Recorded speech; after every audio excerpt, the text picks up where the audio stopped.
Hi kids! Welcome to another episode of MILO Sports Clinics Online. This is Coach Jericho from Pampanga for Ultimate Frisbee. In the first 2 weeks of our Ultimate Learning, we learned about all the basic offensive skills that we need, the basic throws and the basic catches. For this week, we're going to learn the basic Ultimate Defense in playing. So mommies and daddies, get ready to join your kids for another episode of fun, bonding, and ultimate learning. Mommies, daddies, and kids, remember that we start our MILO day with warm-up so we can prepare our body and prevent injuries. Let's start. So let's start our warm-up. Let's jog in place for 30 seconds. Remember to do your arm swings.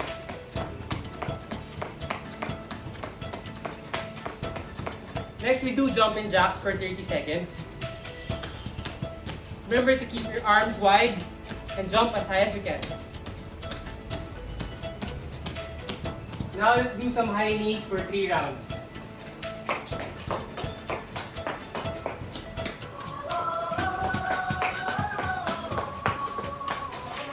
Now let's do some lunges. Remember to keep your upper body straight.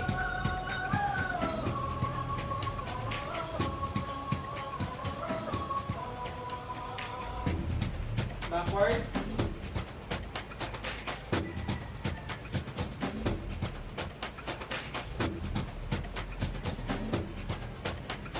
Next is laterals. Remember to keep your stance low and do the arm movements. Do this for 3 rounds. Now do karaoke for 3 rounds.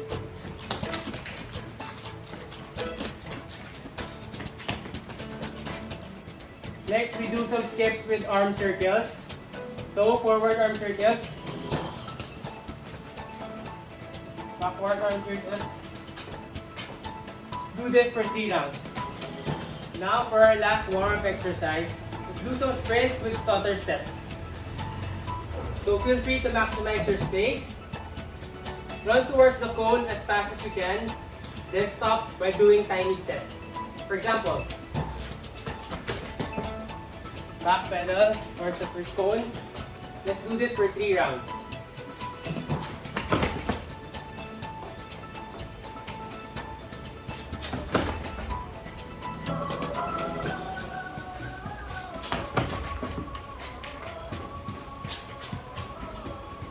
So kids, now we proceed to our movement exercises. For this week, we will be focusing on defense. We have Coach Ross from Pampanga to help us demonstrate. Now for our first movement exercise, we're going to focus on lateral side defense. Coach Ross will be demonstrating. Remember kids, to have a wide arm and do the side to side movement. Also, keep your stance low. Let's start. Get any household item that we can use as markers. Coach Ross will be doing the lateral side defense with you. Do this for 3 rounds.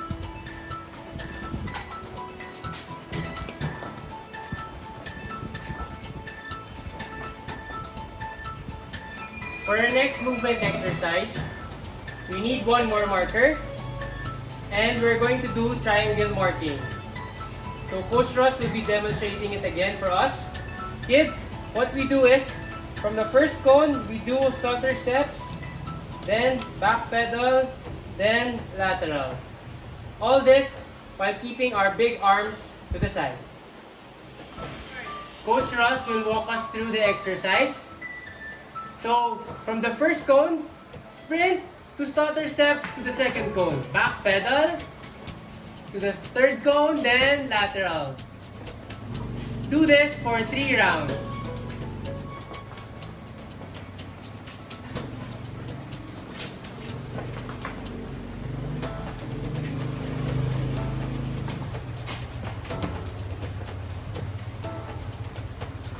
Good job! So let's do some backhand throws with pancake catch, kids. Remember to do the proper form. Lunge to the side. And catch with your 2 arms on the front.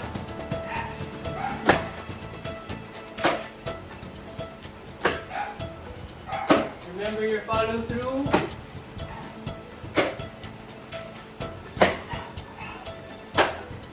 Now let's do some forehand throws. This time, two-handed catch, the claw catch.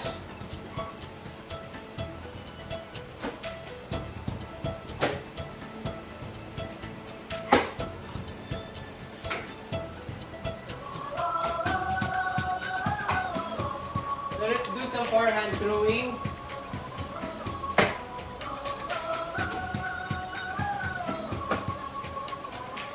Remember kids, if the pass is too low or too high, do the claw catch. If it's in the middle, just try to do the pancake catch.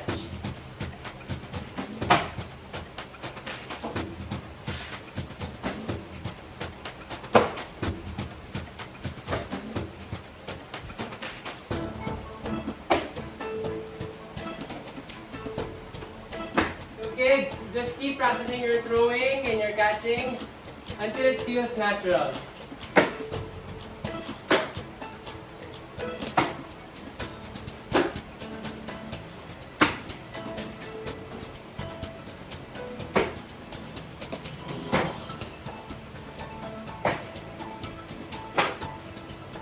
So let's proceed to the highlight of week 3, marking. So what is marking, kids? It is staying in front of the offensive player with the disc, so to prevent an easy throw. So this is where we do our lateral defense. There are 3 main responsibilities of a marker. Keep the force, do a stall count, and maintain distance. So number 1, keeping the force. So it is the responsibility of the marker, kids, to prevent an easy throw. For example, if we want to force them to throw a forehand, we stay here. Next, if we want them to throw a backhand, we must stay here. Last example, if we want to prevent a forward pass, we have to stay in front of the player. Number 2, it's the responsibility of the marker to do stall counts. The marker gives the thrower 10 seconds to make a pass.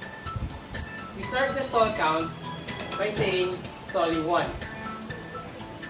Diskin, stalling 1, stalling 2, stalling 3, stalling 4, stalling 5, stalling 6, stalling 7, stalling 8, stalling 9, stalling 10, stall. Because the thrower did not complete a pass, it is a turnover. The disc goes to me. Stall.